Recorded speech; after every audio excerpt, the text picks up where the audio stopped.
everyone. I'm going to show you around my sewing table. So I've been running Oh Lulu, which is a handmade lingerie company where I make everything to order, and I also make sewing patterns. And this is where I make everything. So I've been doing this since 2010, so going on 7 years now. And over the years I've worked out kind of an interesting setup for all of my sewing supplies. I get a lot of questions about how my sewing table is set up, so I thought I'd give you a little tour. I'm not going to show you the rest of my sewing area because it's a big mess, but I will show you around my sewing table today. I've got all of my lingerie elastics. I mostly use fold over elastic on large spools because I buy everything in larger quantities. So what I've done here is I bought 6 drapery rod hooks and a couple of pieces of dowel, and I've just put all of my elastics on these dowel, which lets me just pull it down as I'm sewing.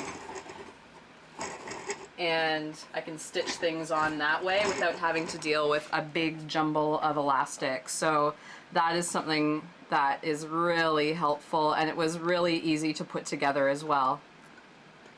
So I've got that set up in front of my sewing machine, which is right here.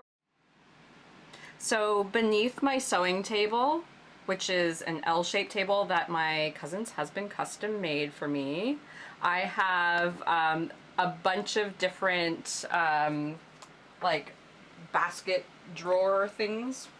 So this one I just got at IKEA, and in the bottom drawer I keep all of my strap and band elastic. So I stock the elastic in a few different colors. And I have hook and eye tape, garters, appliques, and then here are different works in progress and sleep mask pieces, and more elastic apparently. Under here I actually have more elastic. So these are more elastics that I don't use very often, but I just keep on hand. Back here I have all of my thread, well, a selection of my thread, my coffee, which I always have a few cups of coffee on the go, which I actually cleaned up specifically for this video.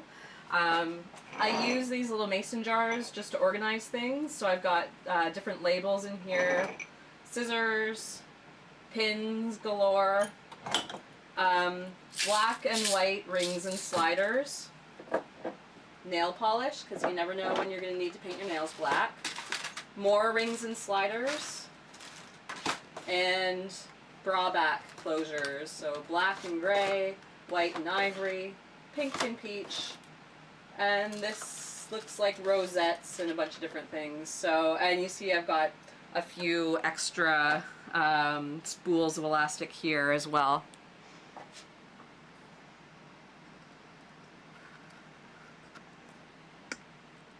So over on this side of my table are my sergers, and I have 2 sergers. They're just basic faff sergers, and I keep one threaded in white and one threaded in black just to speed things up a bit.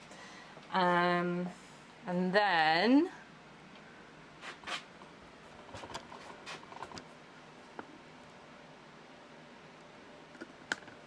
down here I have more bins of ribbon. So I'm gonna see if I can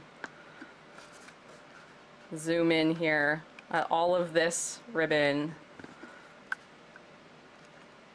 So this is all of my ribbon for making bows, and you can see it's not exactly the neatest situation in the world, but it is what it is.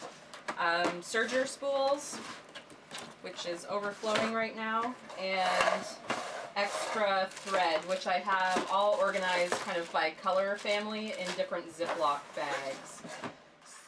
So that's my basic setup. It's pretty simple.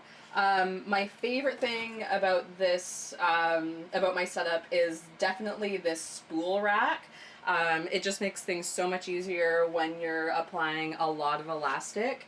But I could see how this would be helpful for anyone who's doing anything with spooled ribbon, elastics, or any kind of trim, really. And it's great because it gets it up out of a drawer and you can see all the colors you have. The other thing that I find really helpful is to store things in plastic bags. I'm super busy and my stuff doesn't always stay that neat, but I find that if I at least put something back in a separate bag, I can quickly see what I've got on hand. So that's it. I hope you liked my tour and I hope you're inspired. Thanks. Bye.